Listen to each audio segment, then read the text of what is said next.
Hello friends, please welcome to Atulya English classes. जैसा कि मैंने आपको अपने फर्स्ट वीडियो में टेंस के प्रकार के बारे में जानकारी दी थी और मैंने कहा था कि मैं अपनी नेक्स्ट वीडियो में आपको प्रत्येक टेंस के प्रकार के बारे में डिटेल जानकारी दूंगी। इसके अंतर्गत मैंने सबसे पहला टेंस लिया है प्रेजेंट टेंस यानी वर्तमान काल। इसके अंतर्गत पहला टेंस है प्रेजेंट इंडेफिनिट टेंस। जैसा कि आप सभी स्टूडेंट्स को मालूम है कि किसी भी टेंस को इंग्लिश ट्रांसलेशन करने के लिए पहले हमको ये पहचानना बहुत ज़रूरी होता है कि हमारे पास जो वाक्य हैं वो किस प्रकार के टेंस का है।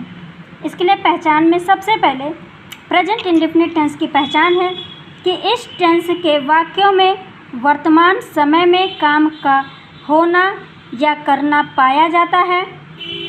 दूसरी पहचान है इस टेंस की क्रियाओं के अंत में ता हैं, ती हैं, ते हैं आदि आते हैं। तीसरी पहचान है इस टेंस में प्रयुक्त होने वाले वाक्य में प्राकृतिक घटना, सर्वव्यापी सत्य तथा आदत प्रकट करने वाले कार्य होते हैं। ये प्रेजेंट इंडेफिनिट टेंस करने के लिए वाक्यों की पहचान है। इसके अंतर्गत सबसे पहला सेंटेंस आता है अफर्मेटिव सेंटेंस, जिसे हिंदी में साधारण वाक्य कहते हैं। प्रत्येक सेंटेंस दो रूल में बनता है, एक वचनकर्ता के अंतर्गत और बहुवचनकर्ता के अंतर्गत, जिसमें रूल नंबर फर्स्ट है ही सी इट और एक वचनकर्ता के साथ वर्ब की फर्स्ट फॉर्म में यस या ईएस लगाते हैं। जैसे आपके पास एक प्रेजेंट इंडेफिनिट का वाक्य है कि कमला एक मधुर गाना गाती है। जैसा कि मैंने पहले बताया था कि प्रत्येक टेंस के वाक्य क्रियाओं के अंत में ता हैं, ती हैं, ते हैं आदि शब्द आता है, जिसे आप ध्यान से देखेंगे तो प्रेजेंट इंडेफिनिट टेंस की जो क्रिया है गाती है, इसके लास्ट में ती है, यानी ये सेंटेंस हमारा प्रेजेंट इंडेफिनिट टेंस का सेंटेंस है।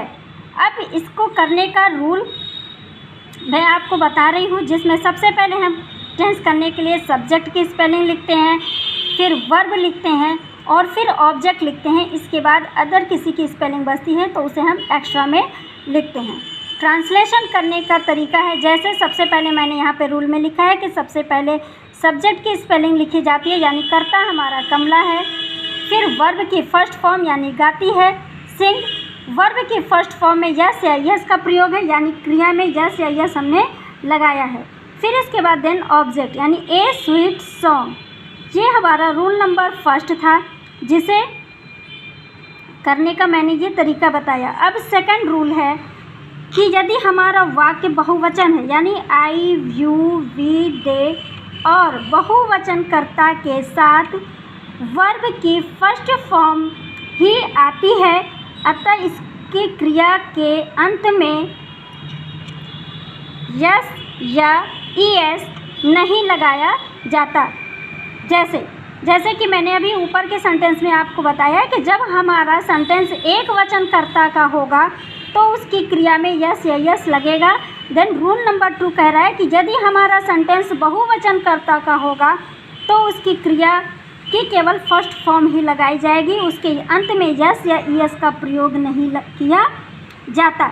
जैसे रूल नंबर 2 का एक सेंटेंस है, मैं अपने स्कूल जाता हूँ। इसको करने के लिए आप सबसे पहले सब्जेक्ट की स्पेलिंग लिखते हैं, यानी सब्जेक्ट प्लस वर्ब की केवल फर्स्ट फॉर्म का ही प्रयोग यहाँ पर किया जाएगा। Then object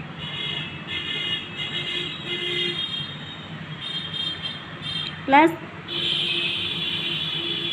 ETC। जैसा बहुवचनकर्ता में मैंने सबसे पहले सब्जेक्ट यानी सब्जेक्ट हमारा आई है तो आई की स्पेलिंग मैंने लिखा। फिर उसके बाद मैंने कहा इसमें क्रिया की केवल फर्स्ट फॉर्म लगेगी, यानी गो यानी जाता हूँ का गो टू। अपने स्कूल आई के साथ अपने के लिए हमेशा माई का प्रयोग होता है, आई गो टू माई स्कूल।